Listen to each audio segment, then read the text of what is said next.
Olá, amados, graça e paz do nosso Senhor Jesus Cristo. Queridos, há uma coisa muito séria quando nós falamos de repúdio, traição, adultério, quando nós falamos sobre o motivo pelo qual o cônjuge deixou o lar, o que levou o cônjuge embora. E nós vemos aí muitas e muitas pessoas dizendo foi falta de caráter, foi isso, foi aquilo. A pessoa acaba se tornando irredutível quanto à fraqueza humana, né? Eu li um comentário dizendo por que esses homens são tão fracos assim, né? Por conta da natureza caída. Por conta da natureza caída. Nós vemos homens e mulheres traindo e vivendo na traição, vivendo no adultério, vivendo na fraqueza. E a gente acha que não. Que simplesmente isso não tem a ver com a fraqueza humana, com a carne humana, mas tem a ver mesmo com questão de caráter, com questão de que as pessoas elas não valorizam mais, e aquela coisa toda de pessoas ressentidas, de pessoas magoadas, de pessoas feridas que ainda não conseguiram liberar o perdão, não consegue aceitar determinados fatos, determinados fatores, e aí acabam por querer atribuir a culpa severa a alguém. E a gente não está aqui para dizer que eles não têm culpa do que aconteceu com eles. O fato da natureza deles estarem tomando conta deles não significa que eles são isentos de responsabilidade, porque não são. Eles deveriam ter fortalecido o espírito, mas ao invés disso fortaleceram a carne. Isso é erradíssimo, tá por fora, e aí acabou atraindo destruição para eles e consecutivamente para suas famílias, né, para os seus cônjuges. Mas a gente precisa entender que não é só falta de caráter, e que também quando a gente diz falta de caráter, que a falta de caráter faz parte da natureza caída, porque o caráter de Cristo, ele é imutável, não tem variação no caráter de Cristo. Mas quando nós não temos o caráter de Cristo, o que nós temos é o caráter humano. E o caráter humano é sujo, é deprimente, é depravado, vai procurar sempre as piores coisas. E a gente precisa tomar cuidado com isso. Não é só a criação, viu, queridos? A criação influencia? É claro que influencia e muito, mas a gente não pode se ater apenas ao fato da criação. Eu quero te dar um exemplo bíblico para isso, porque a gente não trabalha com sentimento, a gente trabalha com a palavra de Deus. E a palavra de Deus vai dizer para nós, lá no livro de Lucas, capítulo 15, você vai ver a parábola do filho pródigo. Você conhece essa parábola, né? Deve conhecer, a gente bate muito em cima disso, né?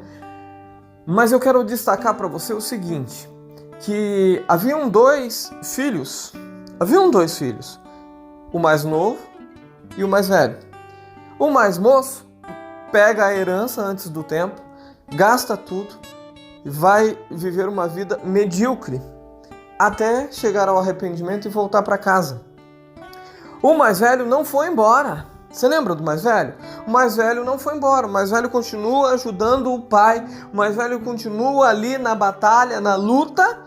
E quando o filho mais novo volta, ele demonstra todo o ressentimento dele. Então, assim, ele não foi embora. O filho mais velho, ele não vai embora. Ele fica na casa. E ele, por ficar na casa, ele acha que ele é melhor do que o irmão que se foi. Mas ele não entendeu nada. Ele não entendeu absolutamente nada. Porque quando ele vai reclamar com o pai vai dizer assim, mas peraí, tudo que eu tenho é teu também. Por que você não usa? Você não usa porque você não quer. Você não faz uso dos bezerros, das vacas, dos bois aí para fazer o churrasco para os teus amigos, porque você não quer. Você não sabe o valor que você tem. Você tem valor, só que o que acontece é que você está se achando melhor do que o teu irmão. E este é um problema. A gente sempre se acha melhor do que os outros. Como se nós não fôssemos capazes de errar. Sendo que, na verdade, ele estava cometendo um outro erro tão grave quanto o do moço. Ele estava com falta de perdão. E a falta de perdão é algo terrível, terrível, que causa um problema seríssimo, não em quem foi embora. Não em quem foi embora. Deixa eu te falar uma coisa. Quando alguém erra com você, a falta de perdão não faz mal para quem erra, faz mal para quem não perdoa. A falta de perdão não destrói a vida de quem errou, destrói a vida de quem não perdoou. Este é o problema. E apesar da vida daquele menino, daquele moço, estar sendo destruída por conta das atitudes que ele tomou em relação ao pai, nada estava acontecendo com ele em relação ao irmão, porque ele estava tranquilo com relação ao irmão. O irmão não perdoava ele por ter tomado uma atitude que ele considerava errado. Não perdoava, mas até aí tudo bem, tanto faz. Você não perdoa, o problema é teu. Agora, para o irmão mais velho que não perdoava, tinha um problema muito sério, porque ele não conseguia, apesar de ele ter ficado com o pai, ele não conseguia usufruir daquilo que era dele juntamente com o pai. Porque a visão dele não foi mudada, a visão dele foi mediocrizada. A visão dele foi reduzida e ele não conseguia compreender, porque ele não liberava perdão. Então ele não se considerava filho, ele se considerava empregado, ele se considerava serviçal do próprio pai. Ele não tinha a visão de que a propriedade, os bens do pai era dele. Ele servia ao pai como se os bens fossem só do pai e o pai precisaria dar a ele para que então ele viesse a ter direito, sendo que tudo que estava na casa ele podia usar. Mas isso porque a mentalidade dele foi reduzida por falta de perdão. E Jesus vai dizer ali no livro de Mateus, capítulo 6, versículo 14 e 15, algo muito importante que serve para mim e para você. Atente nesses versículos. Mateus 6,14, porque se perdoardes aos homens as suas ofensas, também vosso Pai Celestial vos perdoará a vós. Está dizendo aqui o versículo 14, que se você perdoa, Deus vai te perdoar. Quando você perdoa a quem te faz mal, a quem te ofende, a quem te deve, a quem te machuca, a quem te causa dor, a quem te causa mágoa, a quem te causa rancor, se você é capaz de perdoar, Deus está dizendo, o Pai vai te perdoar. Jesus está dizendo, Deus vai te perdoar quando você perdoa. Olha o versículo 15 que vai dizer aqui, se porém não perdoardes aos homens as suas ofensas, também vosso Pai não perdoará as vossas ofensas.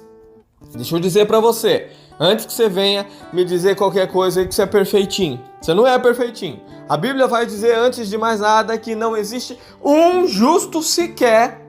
Não existe um justo. Não tem ninguém. E ele está dizendo para você o seguinte, ei, se você não perdoar, esquece perdão para você. Se você não perdoar o teu marido, esquece perdão para você. Se você não perdoar a tua esposa, esquece perdão para você. Esquece. Algumas pessoas estão dizendo assim, eu não quero nem mais saber do meu marido. Que morra, que vá pro inferno, que isso e aquilo. Isso é sinal de que você não perdoou o teu marido. Mas aí você fala, ele que se lasque para lá, mas eu vou servir a Jesus. Mentira! Mentira, porque você não está servindo a Jesus. Quando você serve a Jesus, você é capaz de perdoar. Se você não perdoar, Deus também não vai te perdoar e, portanto, você não estará servindo a Deus, você estará indo em direção ao inferno e, muito provavelmente, como você não perdoa, você não ora, não intercede, seu marido vai para o inferno e você não perdoando, não terá seus pecados perdoados e você também vai para o inferno e, legal, vocês vão e se encontrar lá e provavelmente vão se abraçar lá, porque os dois vão estar na mesma condição. Queridos, é muito sério esse fator de perdão.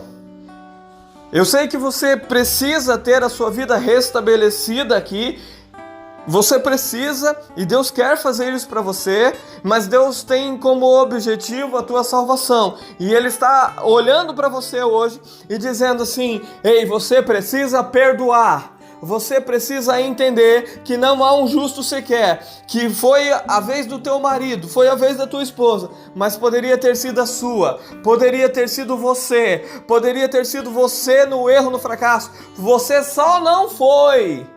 Não foi você que traiu, não foi você que adulterou, não foi você que repudiou, não porque você é bom, mas porque eu não permiti. Porque eu, Deus Todo-Poderoso, não permiti.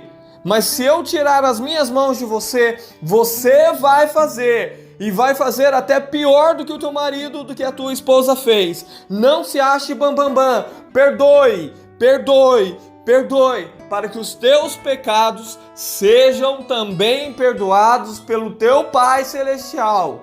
Perdoe o teu marido, perdoe a tua esposa já, agora, nesse instante, porque senão não terá perdão para você.